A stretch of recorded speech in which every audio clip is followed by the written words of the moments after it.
Now at 10, this is Fox 61, Connecticut's news station. I just pray that they have, strength and peace, that they find who did it. We begin with a heartbreaking story. Tonight, a community is remembering a victim who they say was found in the backyard of an abandoned home in New Britain. Thank you so much for joining us on the Fox 61 News at 10. I'm Annette Montgomery. Now, this all started after human remains were found on Clark Street Wednesday, and now that site of tragedy has turned into a touching tribute. Fox 61's Stephen Reels shares the story. While the New Britain police have not released the identity of the victim who was found in the backyard of this home behind me, the community out here says they know exactly who it was. And her name was Mimi. Bit by bit, this memorial to Jacqueline Torres has grown in front of this lifeless house on Clark Street. Balloons, teddy bears, and candles at the site where human remains were found in the backyard. And according to Torres's family, those remains were her. May she rest in peace. Visitors like Maria Flores appeared throughout the day, offering their support to the Torres family. It touched me hard because I got grandkids, I got granddaughters, I got great-granddaughters. At this moment, with very little information to go on, members of the Torres family tell Fox 61 they're still in the dark. The latest from the state medical examiner's office just lists the remains belong to a young girl. No timeline or what led up to the victim's death have been revealed. On Friday, the Department of Children and Families shared their support for the Torres family, saying in a statement, "We are profoundly saddened by the report we received late Wednesday night regarding the circumstances surrounding the untimely death of an adolescent girl. Our thoughts are with her family, friends, neighbors, and others who knew her, and for the pain and loss they are experiencing." Going on to say, this reinforces for all members of our community, such as professionals, family members, and concerned citizens, that protecting children takes our collective effort. And as you can imagine, this has been a very massive and hands-on investigation by the New Britain Police Department, who have said that they're already working with several other agencies, including Farmington as well. But they don't want to release much more information at this time until this whole saga is a little more concrete, because they described it as a very delicate situation. Of course, we'll keep you updated on air and online on fox61.com as things develop. In New Britain, Stephen Reels, Fox 61. Switching gears to weather, we saw very sunny skies today with cooler than normal temperatures, but here's your warning that is set to change this weekend. So let's get a first check of your forecast. Good to have you along on this Friday night. I'm meteorologist Matt Scott. Forecast, okay, it started cold, we know. Temperatures got down to the upper 20s, into the low 30s this morning. We're not doing that tomorrow morning. That's some good news. We're going to add a few clouds bit by bit. Low to mid 40s inland, lower 50s in New Haven. Cloud and radar picture has been quiet all day. We are, however, watching a very impressive storm down over the Carolinas, and this is going to be moving right up the East Coast, kind of goes right to the south of us, and this thing with the nor'easter qualities is going to be bringing us some trouble. Sunday night, mainly into Monday, we're looking at a good potential for some rain, possibly some big winds, and even I'm not going to rule out some flooding potential as well. Watch as we go through the day tomorrow. You'll see more in the way of cloud cover, so a little limited sun at first. We'll get to the mid to upper 60s, so just about seasonal numbers as we go through the day. Hey, if you're looking for trouble, you're going to find it Sunday night into Monday. Here's what you need to know. Likely coastal storm, looking at the potential for coastal flooding. We'll talk about that advisory in a few minutes. The winds, they're going to be up there as well. So power outages, certainly possible. What I don't think is going to happen, we'll see about an inch of rain. So I don't think river flooding will be an issue. We'll talk about it all, time it all out for you coming up. And you just heard, prepare for those impacts as a nor'easter is heading toward Connecticut, which brings the threat of coastal flooding, strong winds, and power outages, as Matt just mentioned. But no need to worry. Fox 61's Jalen Anderson has more on what you can do right now to prepare. Local organizations are urging people around the state to take precautions for potential severe weather later this weekend. As a nor'easter barrels toward Connecticut, the American Red Cross and utility companies are urging people around Connecticut, especially those in low-lying and shoreline communities, to prepare for possible flooding, damaging winds, and extended power outages. The Red Cross has issued a list of essential safety tips. Stay informed by monitoring weather alerts and following instructions from emergency officials.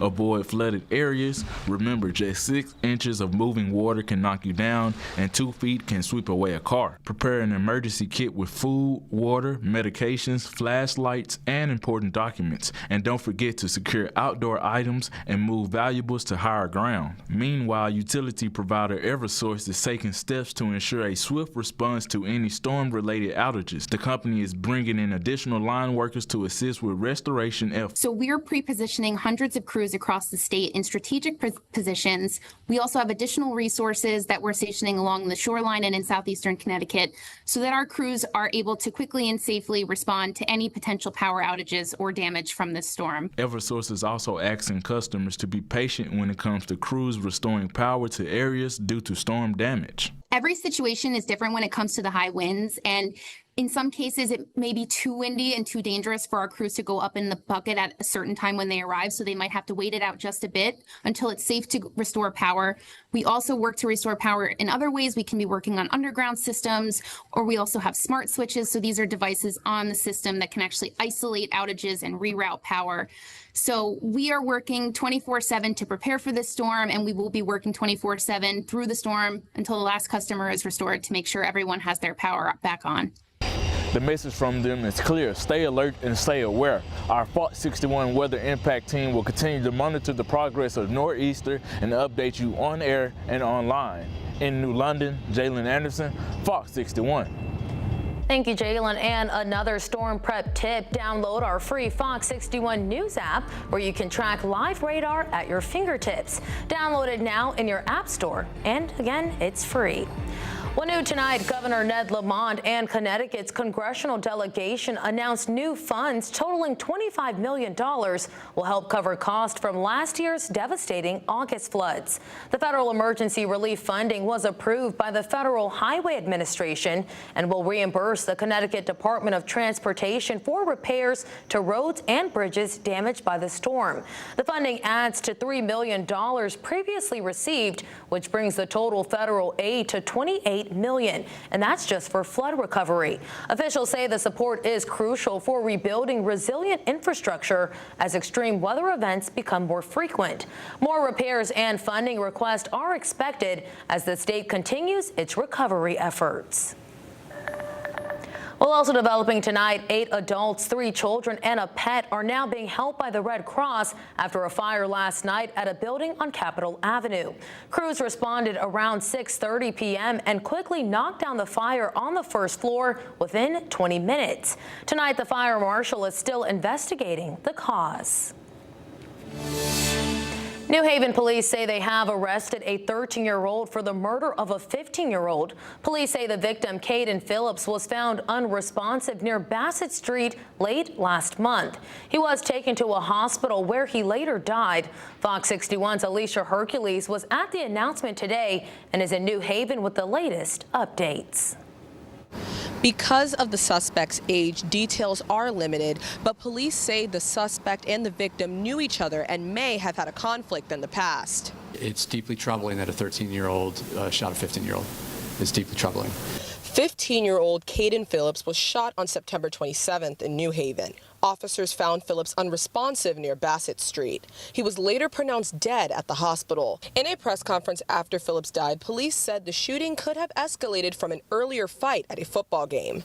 All I can say is that the suspect and the victim knew each other and there might have been a conflict in the past. We haven't directly connected it to the fight at the football game. Weeks later, Carl Jacobson, the New Haven police chief, says video evidence and community support led to the arrest of the 13-year-old. Police say Phillips was, quote, a smart student at Career High School, a standout basketball player, and loved by all who he crossed paths with. New Haven Mayor Justin Elliker says his heart goes out to the Phillips family. You know, a 15-year-old boy that had his whole life ahead of him and is just taken away from us in a deeply tragic way. The 13-year-old has been charged with murder. The case will be processed entirely through juvenile court. In New Haven, Alicia Hercules, Fox 61.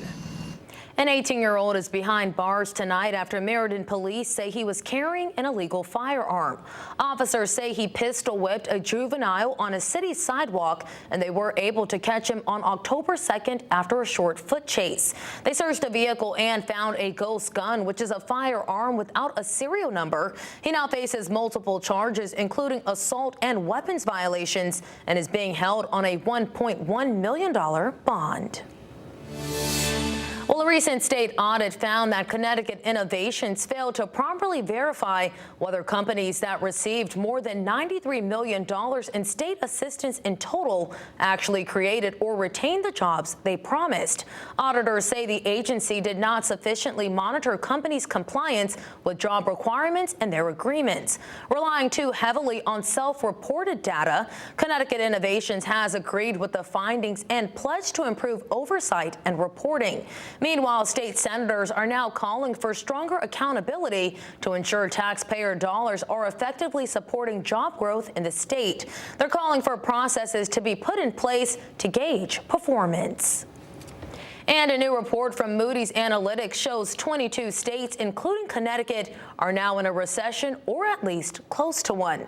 Chief economist Mark Zandi blames federal job cuts, slowing immigration, and rising tariffs for the economic slide. Job growth has stalled nationwide, with hiring plans at their lowest level since 2009. Economists say President Trump's high tariffs are adding pressure on consumers and businesses alike, and warns the current downturn could deepen before it improves.